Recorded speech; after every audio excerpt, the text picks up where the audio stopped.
a diagram. Okay. So you can all see this, right?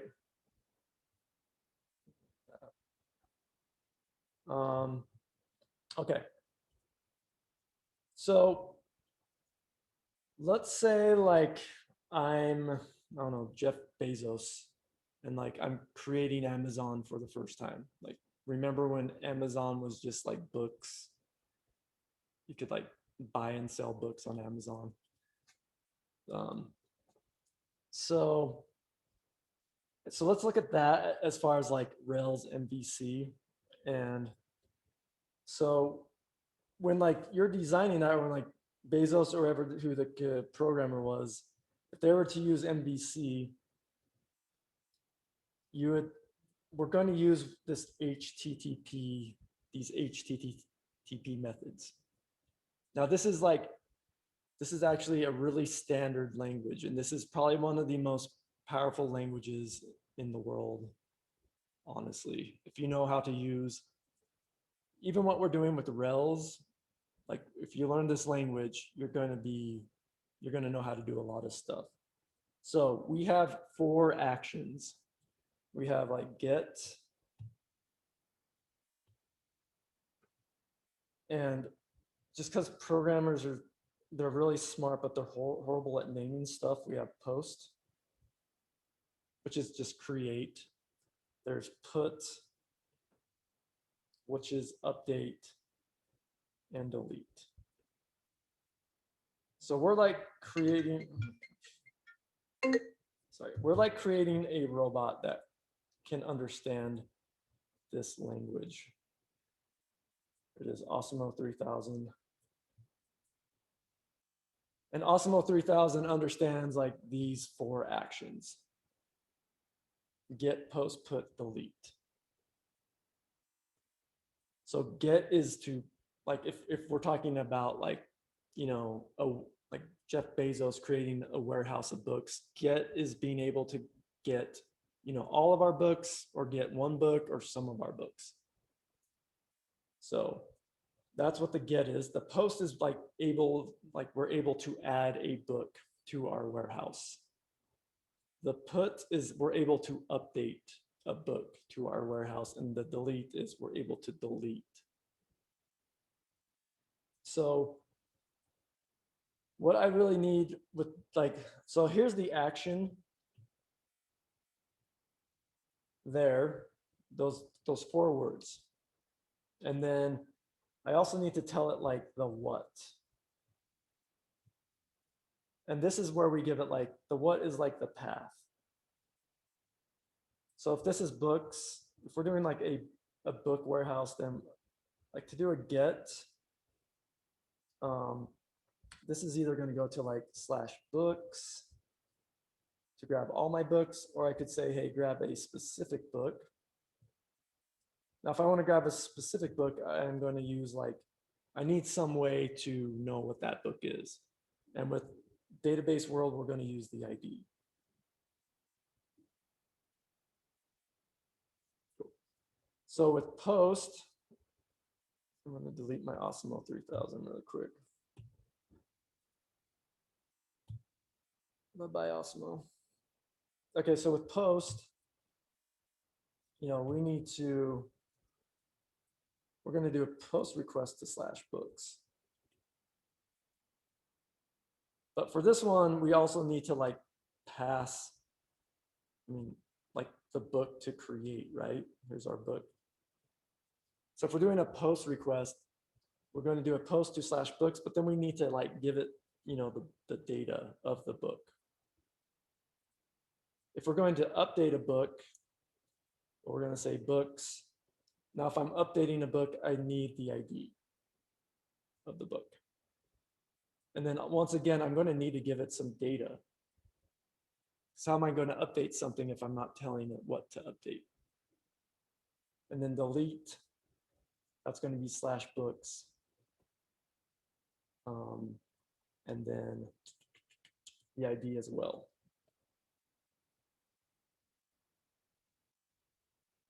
actually no data there. I just need the ID, because then we can go find the book.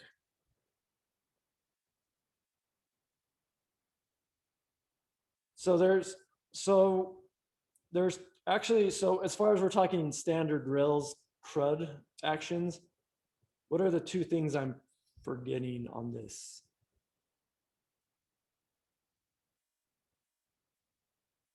So I can get my books, I can grab a specific book, I can create a book, I can put a book, and I can delete a book. Date a book? Nope, not the data. What do you mean data book?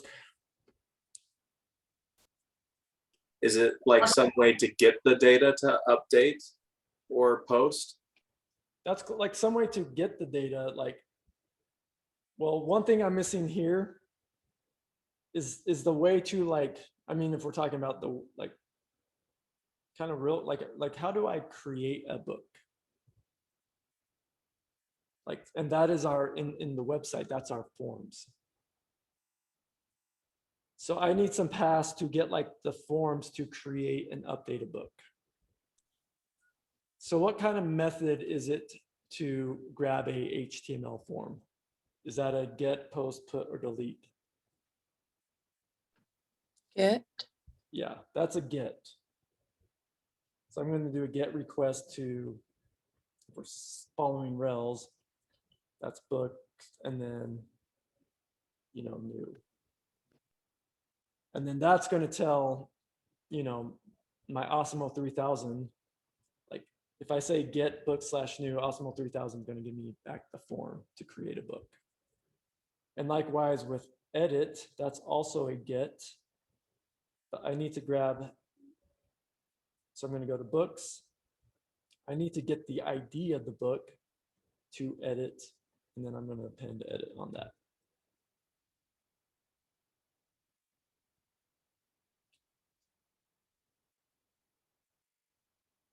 So these are our standard CRUD actions if we're talking about just one model and updating. You know, what if, so we haven't really talked about custom routes, but I'm gonna go ahead and delete this. If I want to do, like, let's say I want to do, I want to create this route that's like, hey, give me all the best books based on who I am as a person. Like now it's 2020 and I want to grab all the books because Amazon knows my search history and they're going to be able to like give me a good suggestion on books because they're like spying on everything I do. So with that, that's also going to be a GET request. But maybe I'm going to like create a new route like to AI books or something.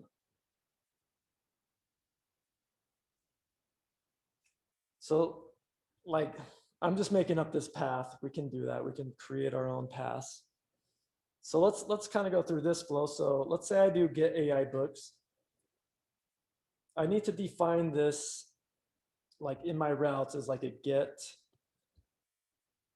you know, AI books. And that's going to go to my books controller to like AI method or whatever.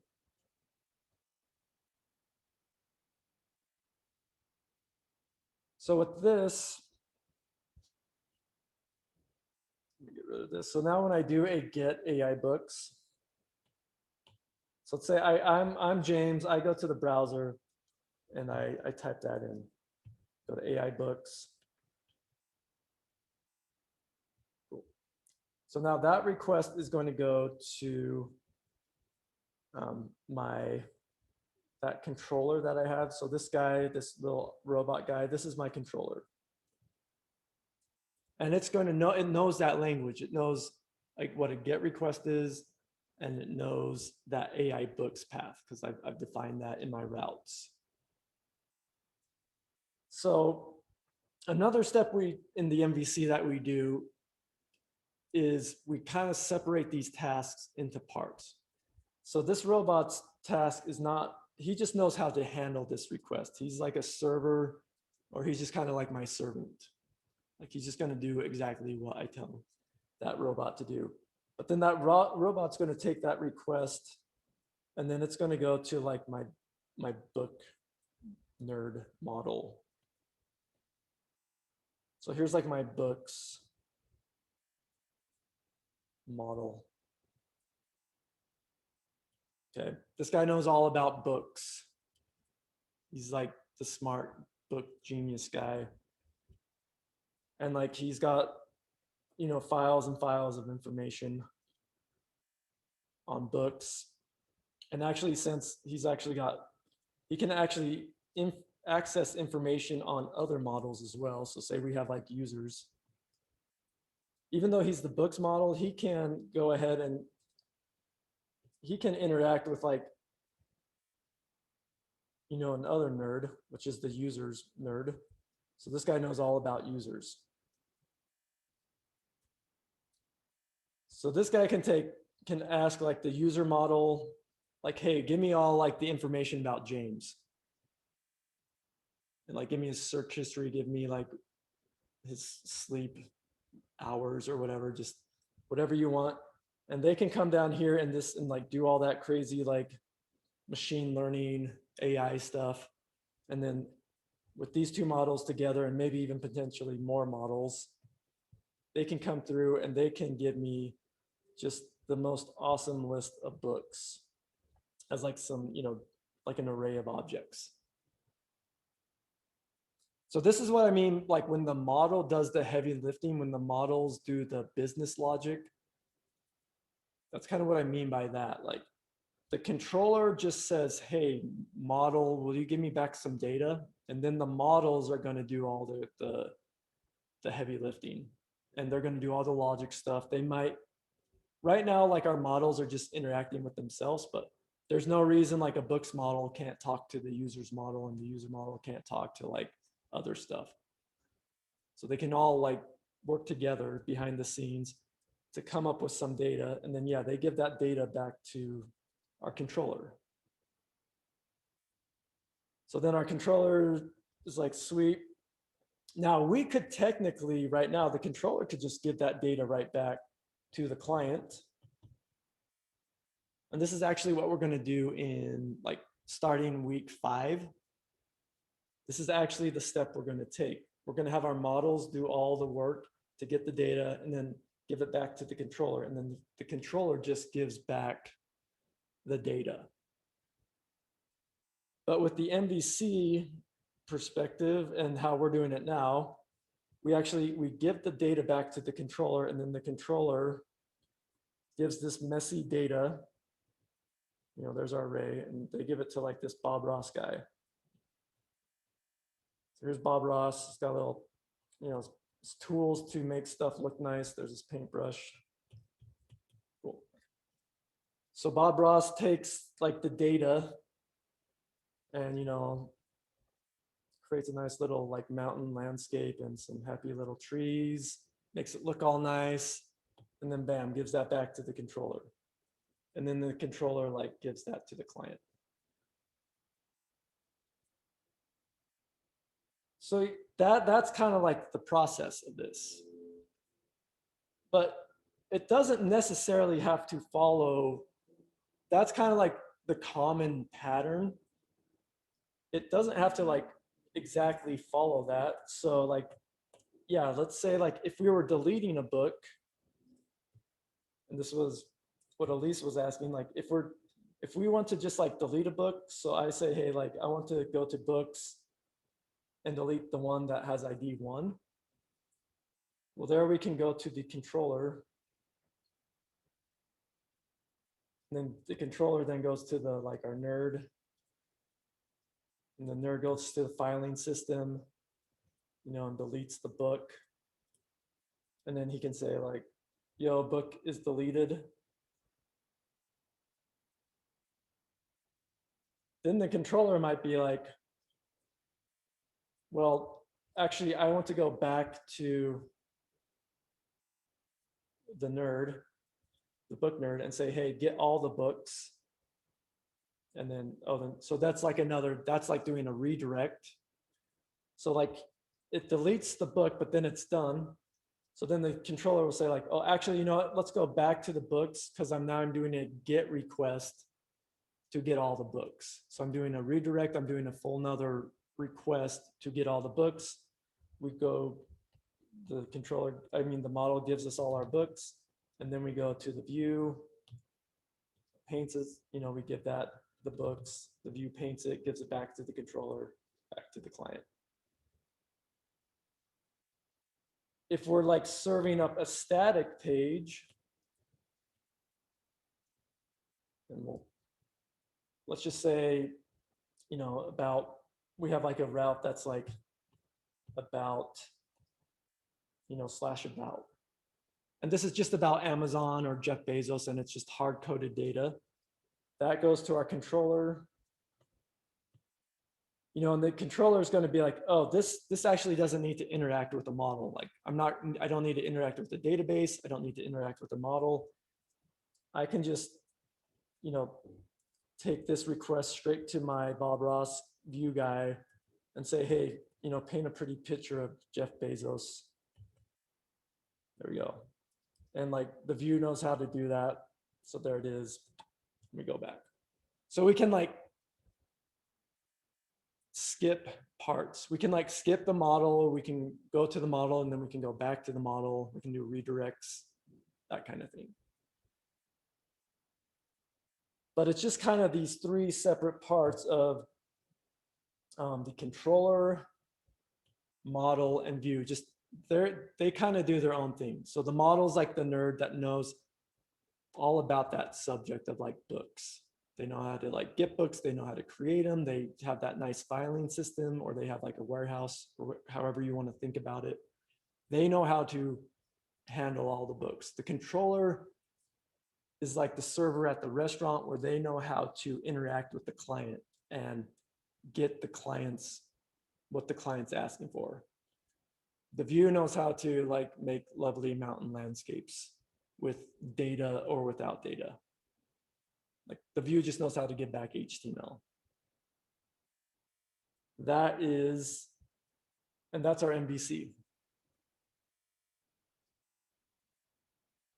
But we're going to see when we get to like week 5, and we're really doing this right now, is what we're doing is we're creating what's called an API. Has anyone heard of that term, API? Application Programming Interface. It's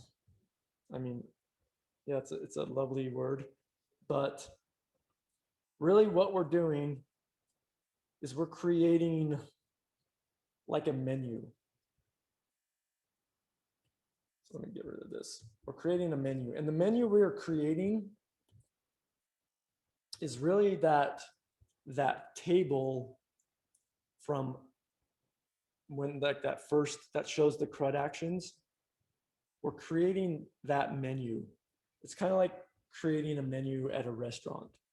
So here's our API that we're defining. So if we have books, we're defining this menu. Like one, you can do if you give me a GET request to /books, I'm going to give you back all of the books. If you do a GET to /books, and then you give me the ID, I'm going to give you that book back.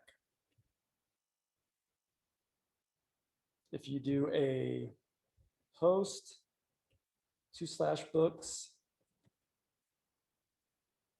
and along with that, you attach some data,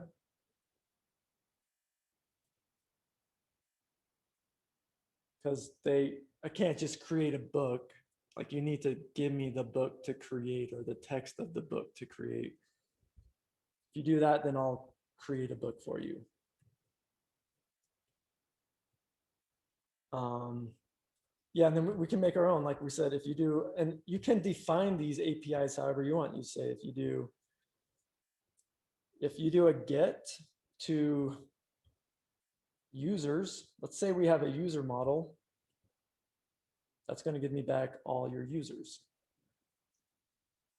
If you do a get to users and you give me the user ID, and then you go to books, I'll give you all that user's books. I have a question. Yeah. Oh, what's the difference between post and get for that? Yeah. So these four, you have to memorize. So just, and yeah, it's just, like I said, I don't know why programmers named it post, but get is your getting stuff. That one's actually named appropriately. Post is your creating.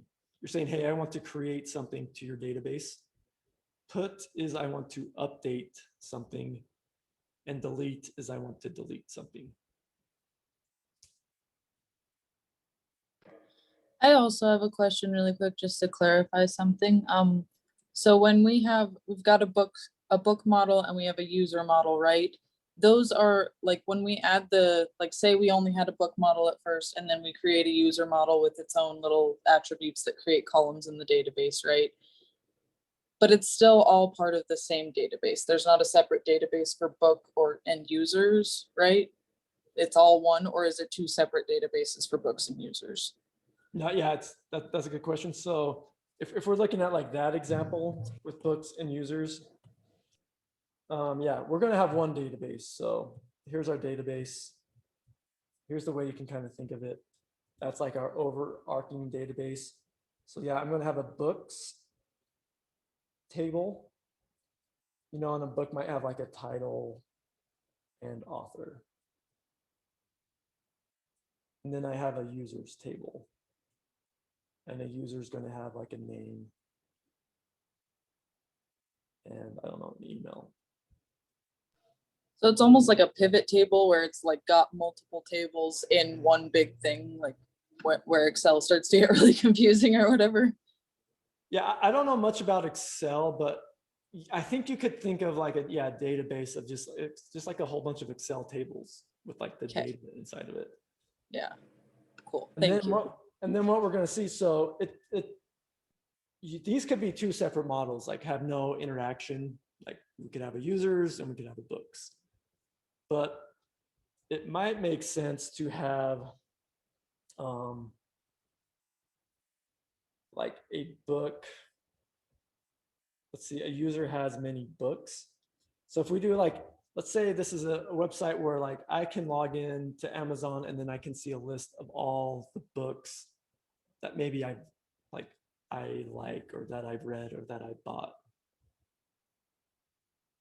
So then what's going to happen here is we can have a book and we can create like an association between these two.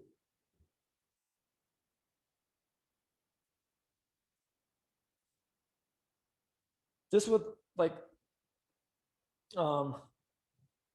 this is where we need a has many through, which I don't want to talk about. So let's just say I'm going to switch this up a tiny bit to make this example a little more complete. I'm going to get rid of the author. And instead here, I'm going to call this table, like let's say this table is the author. So an author is going to have many books. And then here we can have the author ID. So a book's going to have a title. And instead of giving it an author, we can say, hey, no, we can relate that back to the author table.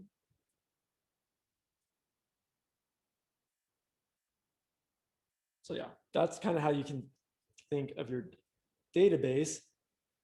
Because now let's say I want to do a GET request to get all my books from a given author. Well, this is where we're going to do a nested route. So I'm just going to say, hey, get author, then give me the ID of the author. And I'm just going to call this author ID, and that's going to be like a variable, and then books. And then we're going to be able to, using that API, like the get author ID books, that's going to give me back, you know, an author's books. It's not going to give me back all my books. It's just going to give me back that particular author's book. And that's what we're going to do today. So just, I know that this is probably like complicating your example a little bit, but if we were to go back to like the user's example, instead of author, like a user will have many, you know, potentially many books that they read, but one book will also potentially have many users that have read it. Would we be able to like connect those two things as well? Like each book could have a list of people who have read it, and then that could reference back to users and like have it go like be essentially a two-way road. Yeah, exactly. So, because I could have, yeah, like a user could read many books, and a book could be read by many users.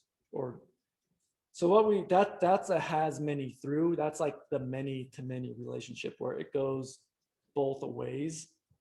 With the author, it just went one way. Like that's how we draw that. But with the has many, and we're definitely going to get into has many, but not this week. But just to like, since you're asking how you do the has many is we actually have to do another table in our database. It's called like a join table.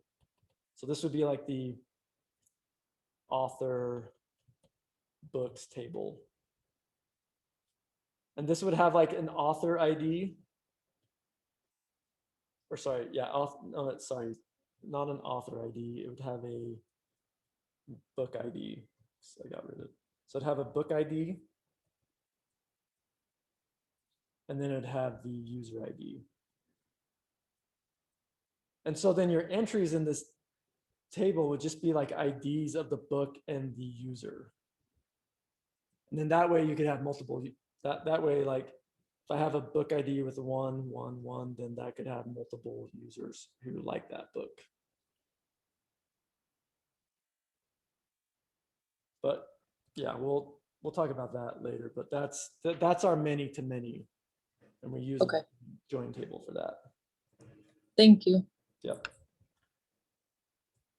So yeah, I want to just go over just one more time, just kind of iterate the importance of like the API.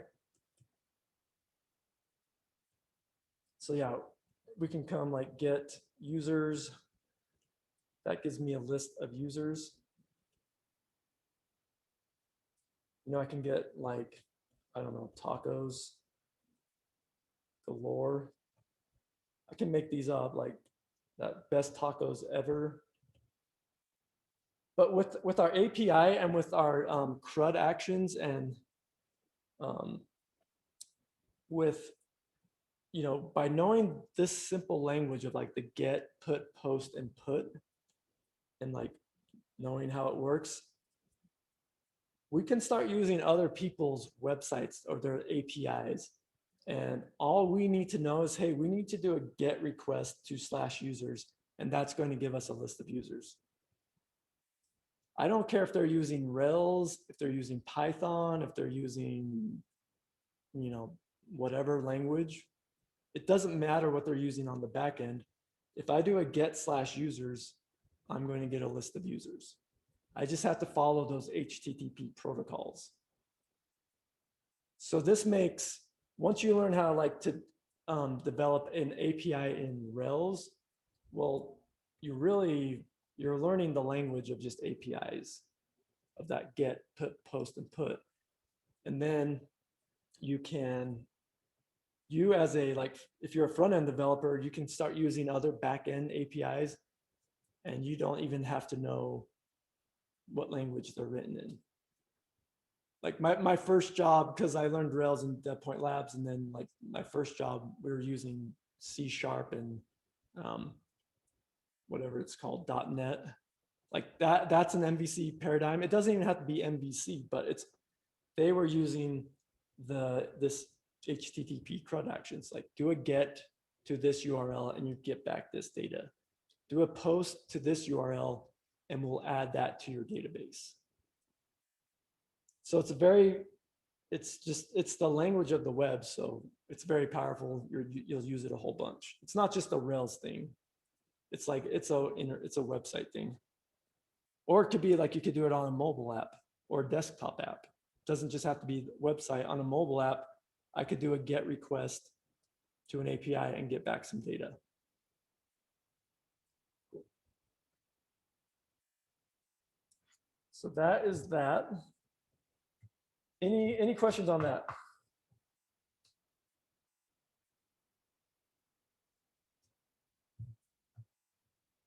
Cool. So yeah, I said let's go ahead. Let's get set up with the lecture, and then we can take a break. Okay. So I need to pull up the lecture to see. So yeah, we're going to be on here.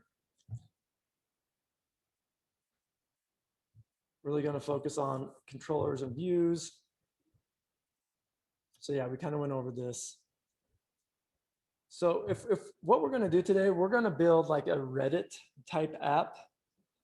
So everyone, I really don't use Reddit, so I don't know how it really works, but I can look at this and tell how it works. But Reddit, right, has like subcategories. Like you could have like, I don't know, a programming subcategory or like sports or whatever, right? And then from the programming, you could go to a topic like JavaScript or functions or whatever. And then in sports, you could go to like the Falcons or whatever, golf, Tiger Woods, anything. And then for each topic, you can leave comments. So how we would say this in the database land is a sub has many topics. A topic belongs to a sub. And then also a topic has many comments and a comment belongs to a topic. But this is kind of like, as we were talking about like the database, this is what our database looks like. This is like a visual representation of our database. And this is actually, when you do your final project, we're gonna have you build out this diagram to kind of represent your database. And like, I can look, once you get some practice with this, you can look at these diagrams and you really have a good idea of how the database is interacting and how it can work together. Like this has a ton of information on it. Just this one picture. What does PK and FK stand for? Yeah, so PK is primary key. So that is the ID, and we call that a primary key. So every table is going to have a primary key. And that's the way we can uniquely identify something in our tables, in our database. The F key or FK, that stands for foreign key. And a foreign key, and this is a good kind of way to see this, a foreign key means, hey, this is like a primary key from another table. So it's an ID, like a sub ID. This is going to be the ID of the sub that it belongs to. And that's really important here, because that's how we actually connect these things together. Because we have different tables, but if we want to create the associations, we need to pass the keys or the IDs. Cool. So yeah, I'm just going to throw this out in Slack, because these are the commands we're going to run to get this started. This is just kind of our general setup, or you could go to like your Trello board if you have that, this thing, this you can use this general one. Well, let's go ahead and set this up. Okay, so going to terminal. And yeah, CD to wherever you need to go. Rails new. So I know this term is probably a little hard to understand what it means since we haven't done both, but for SSR, that's like server-side render in React. That's why I'm using that. And then we're going to do a has many. And this is going to be like a Reddit. And we're going to do our Postgres 2L database. And set up React. Can't see this. Zoom's hiding this. I hope I spelled that right. Cool. And while this is running, you don't need to do this, but I'm going to do it. I'm going to go to GitHub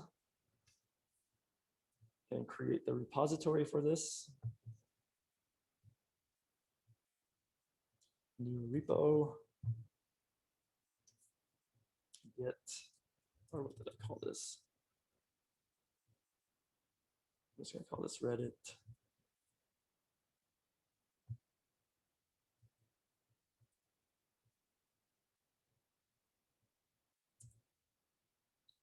So I create my repository.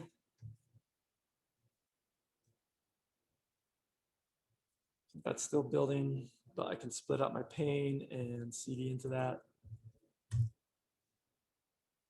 Add that remote.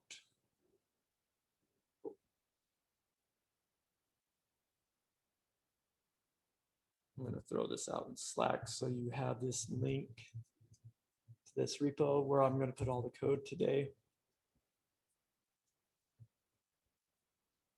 Okay, I can CD into here.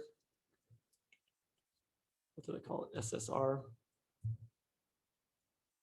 So let's go ahead and run the rest of, so I need to make sure I CD into this. This also might be a good time to do a git add, git commit.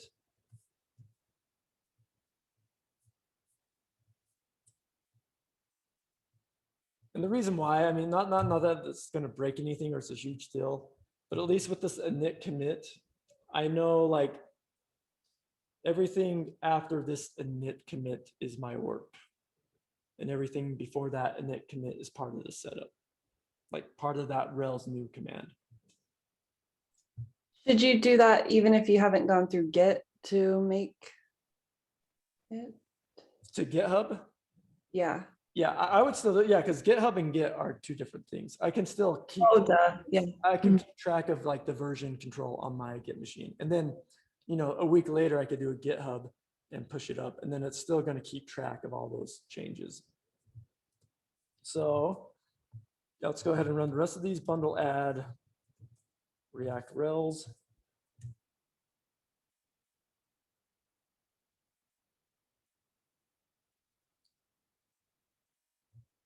Rails G install.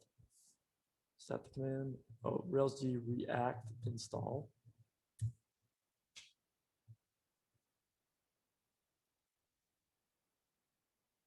See, that creates, that command is creating that like app JavaScript components folder, that where we put our components. Then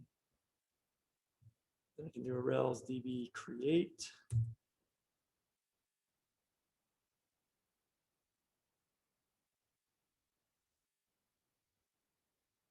In the notes, with the thing I slacked out, it said Rails. We're just going to create a model really quick. Rails G model sub. So our model is going to be sub, and that's going to have a name. This type is going to be a string, but remember, if it's a string, it'll default to that anyway. Sweet. And then I can run this command. I'm just going to copy this from Slack.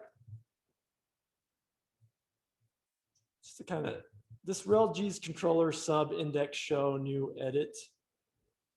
Really all this like this throwing these index show new edit all and skipping the routes, really all that's going to do is just stub out these methods inside of our controller for us. So it's not really needed, but we can do that. It actually creates a whole bunch of views that we're not going to use either, but it does do that.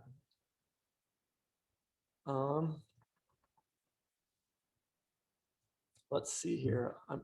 I want to still add some other things. I'm going to skip the static controller for now, just because. No, actually, it's quick enough. Let's just do it, just to make sure we're all set up correctly. So this is something you don't need to do in your homework. This is just really testing to see that I got React Rails set up correctly.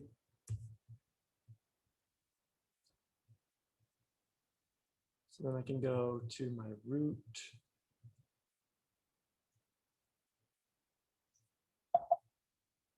Where is my this code? Why isn't it opening up? Oh, did I not? Oh, I didn't open this up in code. Or did I? I don't think I did. Open this up in code.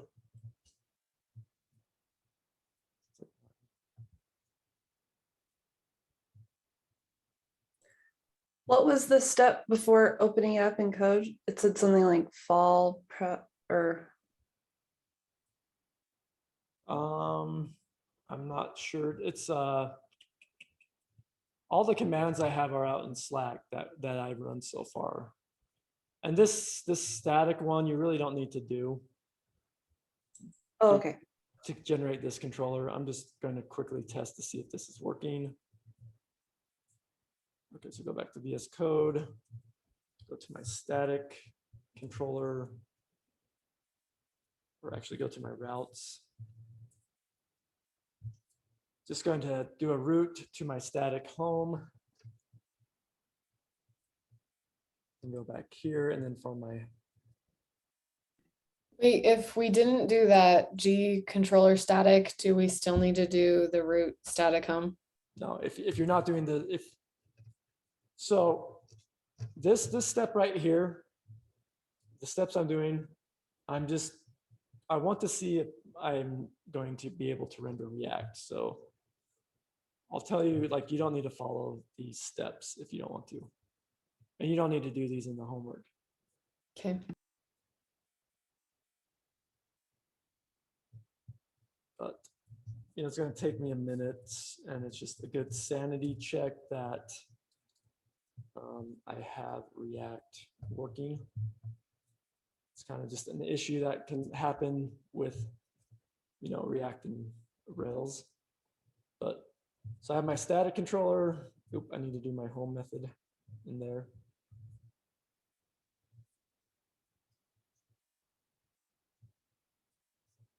So let's just kind of talk about what we're doing. So let's just look at this as far as like MVC land goes.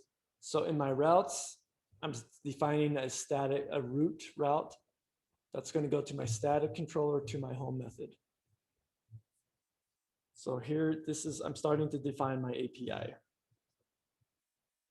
So if you go to my website, if you go to /, I'm going to give you back this, whatever this home method returns. And what my home method returns, or what that method does, is this renders this home component.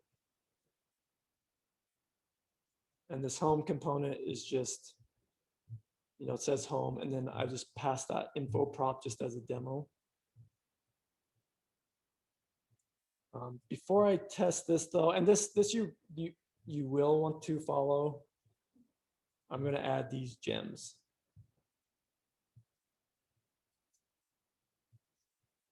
So I'll say add this. And I'm going to add these in the group development section. So go to my gem file. I mean, it really doesn't matter. I can throw them here in my development or my development test. Just throw them in one of these two. We're not working with a test, environment. So either one of these is it's essentially going to be the same thing. So remember, after I change my gem file, I need to run bundle.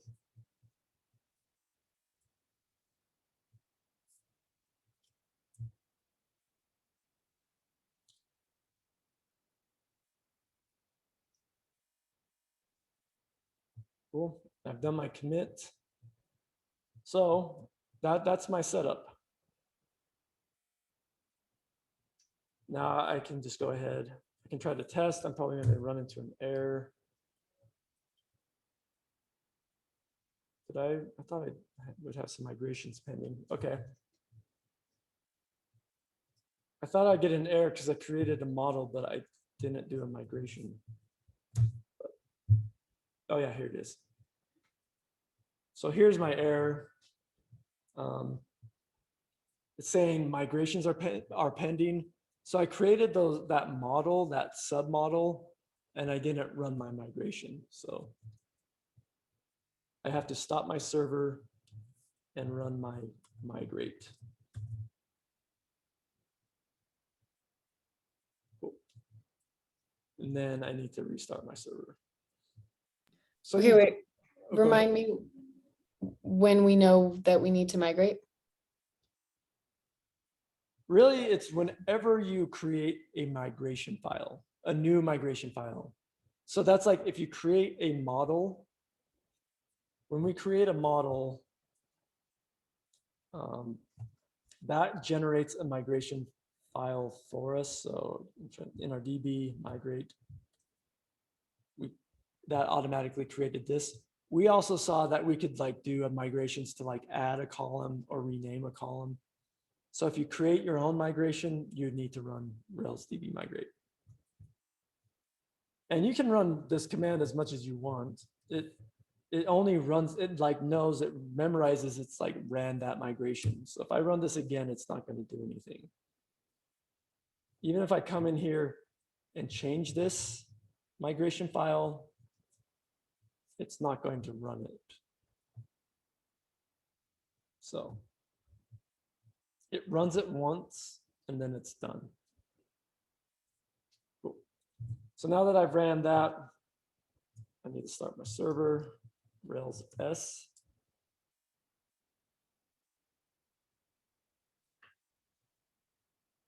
Refresh.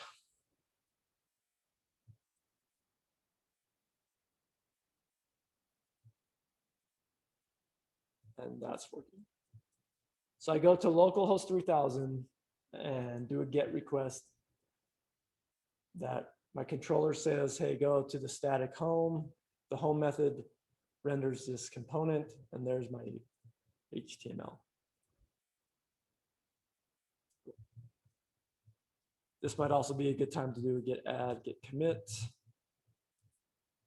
like basic setup done. So it's always good to do, commits once you do a chunk of work and get it to a working state.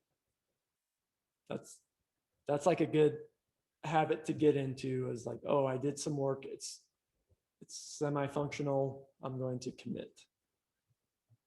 And if you have a repo, you have the option to push up to the repo.